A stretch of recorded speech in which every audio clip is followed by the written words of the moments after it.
I'm delighted to say we're here at the Hilton Hotel Templepatrick course alongside Eamonn Logue, the professional here. Eamonn, the course in good shape after all the winter, after all the spring snow. The spring snow, yeah. We're delighted, Adrian. We lost 4 days, which covered the complete golf course. But it's, as you can see behind me now, it's clear of all snow. We've had a couple of great days over Easter there, which is great. I know that a couple of courses are still suffering, but we thankfully are out of that now. But it's been a tough one, a tough start to the year, and that didn't help now. I have to say, but one of the most popular courses too in the country.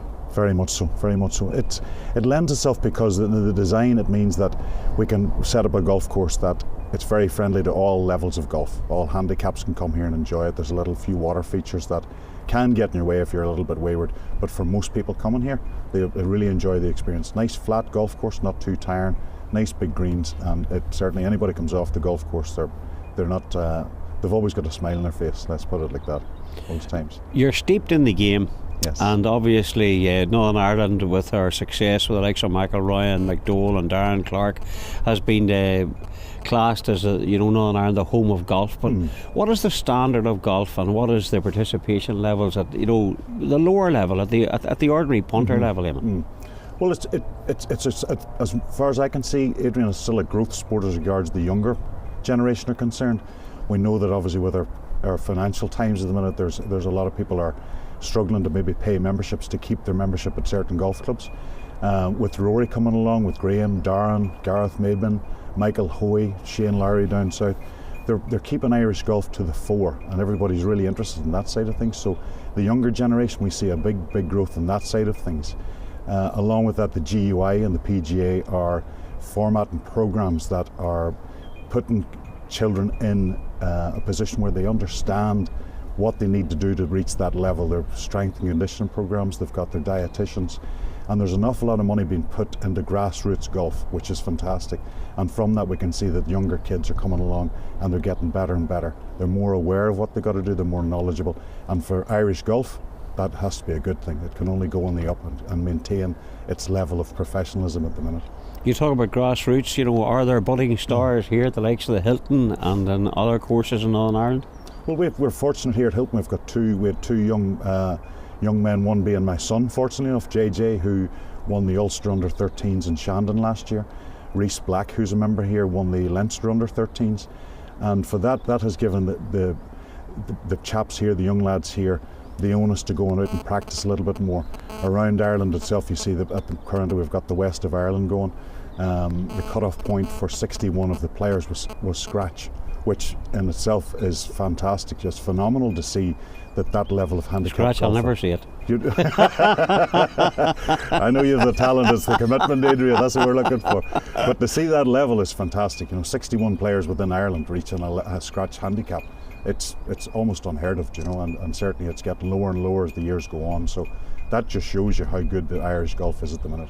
It's buoyant. You touched away from what you would call the big three, Graham, Darren and Rory. You touched the likes of, Maben, Hoey, Larry. Ireland is very, very strong north and south, isn't it? Those lads probably have to play in the shade of the top three, but their time will definitely come. Oh, absolutely. I mean, Michael's already a 3-time, 4-time winner on the European Tour. Gareth, at the minute, we see Gareth here an awful lot practicing, which is great for us because it gives us a little bit of a talking point that Gareth comes here. And he's obviously had a couple of great seasons. This year he hasn't started so well. We know that Rory hasn't done that. But underneath that, there's a lot of guys coming through. Gareth Shaw coming through now on the Challenge Tour, the Euro Pro Tour. We're seeing the Challenge Tour coming to Galgorm. So there's a feeder school happening all the time. And with the studio down in Jordanstown, the biomechanics, as I said earlier, they're much more knowledgeable. They know exactly what they've got to be working on, not only in their golf equipment that they have, that's obviously going out to get custom fitted. The amount of equipment that they have now is phenomenal, but they obviously train their bodies better. They can get their bodies in better condition to sustain themselves through years and years and years of playing. So they're just waiting for that breakthrough, and for most of them that's going to happen. With touch wood, we're going to see a lot more. But you have that natural talent too. You would do. I mean, your talent comes with the talent and commitment. The talent itself, there's an awful lot of help out there through, again, the GUI and PGA, but those guys, if they really just need that commitment, and they just have to start believing in themselves. They just have to start thinking that they can reach those heights that these guys they see on TV week in, week out are getting there. Now, we talk here and the lovely surroundings of the course here, and you talk about the future being bright, but the immediate one on the horizon for everybody here is the Masters. Yes. Tiger Woods now number one. Rory has lost that title. Yes. Losing the number one, will that affect him, or in any way would that be a help to him, take a wee bit of pressure off him? I think, would you say the latter, it'll be a help to him, because he now, there's a big connection obviously between Tiger and Rory, representing the same company, being in Nike, and obviously the text started very shortly after the Arnold Palmer, when Tiger was starting to antagonise, but have a little jab at Rory. You know, a lot of people are making the big job out of the equipment change and that the fact that that's set his game back. I think when you study it and you see the work that Michael Bannon's doing with Rory, it's a swing change as opposed to more of an equipment change. He just needs a little bit of time to bed into that. He had a good finish last week, albeit probably not up to his standard. He made the 4 rounds, made the cut, entered the Valero next week in Texas that he hadn't got in his schedule. So his commitment is there. He's obviously hungry to play a lot more golf, because at that he would feel that he's starting to get to where he wants to be in his game. And I think you're going to see a bit of a battle at the top of the leaderboard between himself and Tiger. With McLean's, Tiger Woods is the favourite for the Masters, and Rory has drifted out to 12 to 1. Do you think he's worth a wee bad favour? Very much so. It wouldn't even be a fiver, but I would be putting a bit of money in Rory, that's for sure. It's not like you now. I know that, because at the end of the day, we come from the same, we're in the same boat here. Huh? but you reckon there will be a fight back, and it's interesting to hear you say that you're not maybe totally in the Nick Faldo camp when you talk about the equipment. You think it's more Michael Bannon trying to improve the swing? Oh, you can see that. You can see the changes in the swing, because they highlighted a lot on Sky, and I've been watching a lot of it on YouTube as well and seeing the changes that he's making. And he certainly is getting the club, trying to get the club a little bit more away from his body on the way back, and getting it tighter coming through. Again, as he gets stronger, Adrian, he's 23 years of age. He reportedly is just besotted by being in the gym. So the combination of his body changes, his strength, how he's going on, the onus is obviously everybody thinks the equipment, but his swing has to change to accommodate that. So he just has to get used to it. Both himself and Michael will just have to work that little bit harder to get the swing in the groove to where he wants it to be. Interesting. We mentioned about Gareth and people like that being in the shade of in the shadow of McIlroy, and I suppose Graham McDowell is in the shadow as well too, which is a bit of a shame, because he's been a fine ambassador for golf north and south. What a player! Absolutely. And Graham really has the element that some of them probably lack, in the fact that he just gets in there and he's not put off by anybody. We've seen him obviously against Tiger Woods a couple of years back, and he gets in there and he just has that belief in himself, which I think again the young men can learn from that, the young golfers coming through.